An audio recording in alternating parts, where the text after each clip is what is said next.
حضرت شیخ بایزید رحمۃ اللہ تعالی علیہ لکھا ہے کہ حضرت نے اپنے مریدوں کے ساتھ نماز پڑھنے جا رہے تھے تو گلی تنگ تھی تو اس جانب سے کتا بھی آ گیا.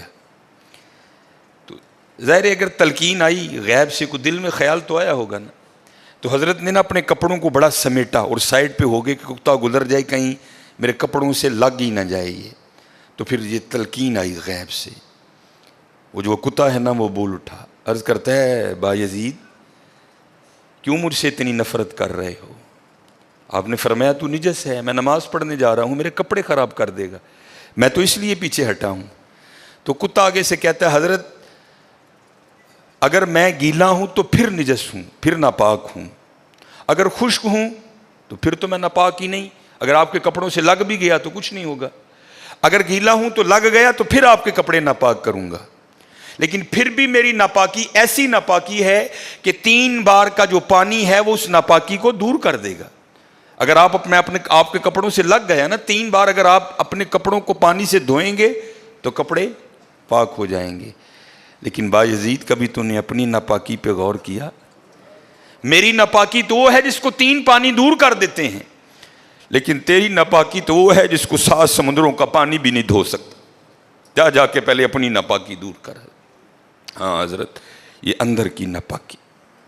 اور کیونکہ بات ان سب بابوں کی ایک ہوتی ہے, انداز جدا ہوتے ہیں, تو پھر یہی بات حضور بلے شاہ رحمۃ اللہ تعالیٰ نے کس طرح لکھی. آپ فرماتے ہیں پھلاں داتو عطر بنا, پھلاں داتو عطر بنا, عطر دا پھر تو کڈ دریا, دریا وچ پھر تو ڈبکیاں لا. ذرا بات کی گہرائی تک جانا. حالا عطر کیا ہے؟ تھوڑا سا شیشی پہ لے کے اپنی ہتھیلی پہ لگایا, اس طرح کر کے جسم پہ لگا دیا, جہاں سے گزرو گے وہاں سے بھی پتہ چلے گا اس بندے نے عطر لگایا ہے.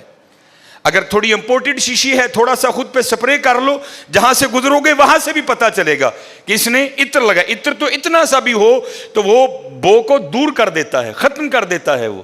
لیکن کتنا گہرا مصرع ہے, پھلاں دا تو عطر بنا, عطر دا پھر تو کڈ دریا. تھوڑا سا لگانا نہیں, پھلاں دا تو عطر بنا, عطر دا پھر تو کڈ دریا, دریا وچ پھر تو ڈبکیاں لا, پھر بھی تیری بو نہیں مکنی, پہلوں اپنی میں مکا. پہلوں اپنی میں مکا. انہوں نے تو بنایا تھا فقیر, چل تو آج تو بعد ساڈا فقیر لے, لیکن یہ میں اس نے پھر موقع ضائع کر دیا. میں حضرت پھلاں دا تو عطر بنا, عطر دا پھر تو کڈ دریا, دریا وچ پھر تو ڈبکیاں لا, پھر بھی تیری بو نہیں مکنی, پہلوں اپنی میں مکا. اور جس نے مکا لی حضرت اس کا کام بن گیا. وہ تو ہے ہی کریم. ہاں, اور کتنے کریم ہیں میں آپ کو بتا نہیں سکتا حضرت. یہ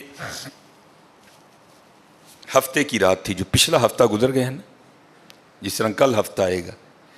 یہ بھٹر میں پروگرام تھا, تو پروگرام پہ گئے, وہاں سے مجھے آتے آتے نا تقریباً 12 بج گئے. جب میں گھر آیا نا تو چھوٹا بیٹا میرا, سب سے چھوٹا ابراہیم, بڑا رو رہا تھا. تو ماں اس کو چپ کرانے کے لیے نا وہ ٹہل رہی تھی, اس کمرے سے اس کمرہ, اس کمرے سے اس کمرہ. تو وہ کہتی ہے کہ شاہ کے بعد کی اس کی طبیعت خراب ہے, مسلسل رو رہا ہے, میں نے بڑا چپ کرایا, نہیں کر رہا, تو اس طرح کریں اس کو کسی ہاسپٹل لے چلتے ہیں. میں نے کہا چلو.